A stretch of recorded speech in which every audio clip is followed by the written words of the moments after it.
वो रियलिटी मुझे विनर में नहीं दिखी. Not as per the concept game plan था, बिकॉज रियलिटी शो में आप सोने नहीं जाते.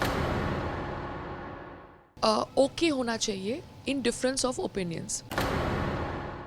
रियल दुश्मन is better than a fake friend. कितने डिजर्विंग विनर लगते हैं आपको? अब इसका क्या आंसर मैं दूँ जब आपको पता है मैं खुद को बैड एस समझती हूँ. मगर आई थिंक वो जीत गए. आई थिंक नहीं, वो जीत गए show. So congratulations, that's it. घर में गए रिश्ते भी बने, वो कितने रियल और कितने फेक लगे आपको? आई थिंक आप लोगों ने शो मुझसे ज़्यादा देखा होगा, बिकॉज मैं तो वो शो जी रही थी, मगर आप लोग उसे देख रहे थे from a bird's eye view. तो आपको पता है कितने रिश्ते सही थे, नकली थे. जिन लोगों के लिए हम खड़े रहे, जिनके ऊपर फिज़िकल अटैक हुआ, और बाकी घर के पुरुष समझ रहे थे कि वो फिज़िकल अटैक नहीं है, मगर मेरे को एज अ महिला लगा कि वो फिज़िकल अटैक था एंड उसके लिए कुछ ना कुछ आवाज़ उठानी चाहिए. आज अगर वही लोग समझते हैं कि मैंने जो किया वो गुड इनफ नहीं था, तो मैं क्या बोलूँ.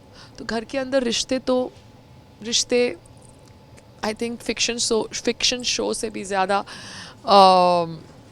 You know.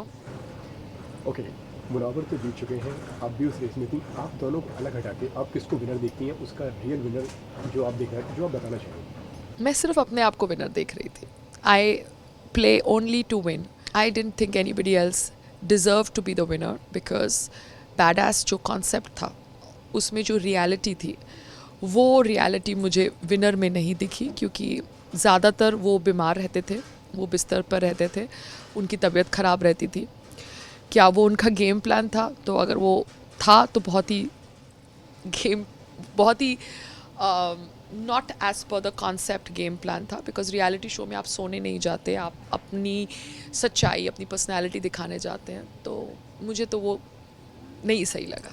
ये आपको बायस लगा शो आपके प्रति? अगर बात की जाए, चाहे वो जेल वाले सीन की हो या वो... I would not like to go on that thought process, because वो थाट प्रोसेस सही नहीं होगा, ना मेरे लिए ना मेरे फैंस के लिए.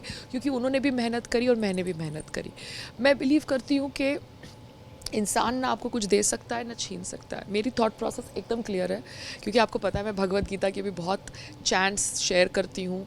उस जो शेयर करती हूँ वो सोचती भी हूँ. तो मैं बायस्ड, अनफेयर वो जोन में जाना ही नहीं चाहती, बिकॉज वो मुझे तकलीफ़ देगा. जो ये शो देख रहे थे उनको तकलीफ़ देगा, जो मेरे फैंस थे उनको तकलीफ़ देगा. और शो ख़त्म हो चुका है. तो जैसे शो ख़त्म हो चुका है, मैं चाहती हूँ कि उनकी भी जो नफ़रत की भावनाएं हैं किसी दूसरे कैदी के प्रति, वो ख़त्म हो जाए.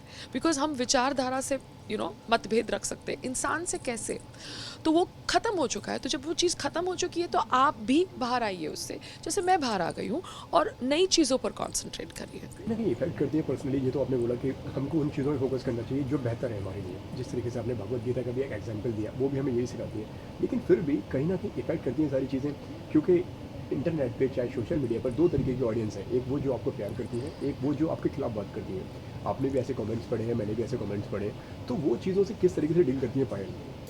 देखिए, हम अच्छा. एक लोकतंत्र में हैं, तो हमें ओके होना चाहिए in difference of opinions.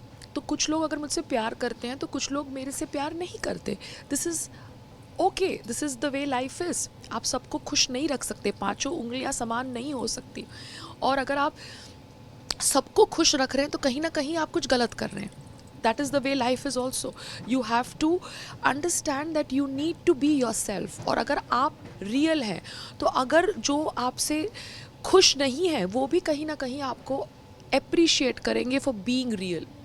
Because एक रियल दुश्मन is better than a fake friend, ये कहते हैं लोग. सो फेक चापलूसी से बेटर है रियल दुश्मन हो, बिकॉज वो दुश्मन भी आपको कुछ सिखा जाएंगे लाइफ के अंदर. That is what I believe. तो I am okay with the trolls and I am okay with the fans. मैं जो चीज़ पकड़नी होती है पकड़ लेती हूँ और उसको जवाब देती हूँ. बाकी चीज़ों को अपने दिमाग पर नहीं लेती.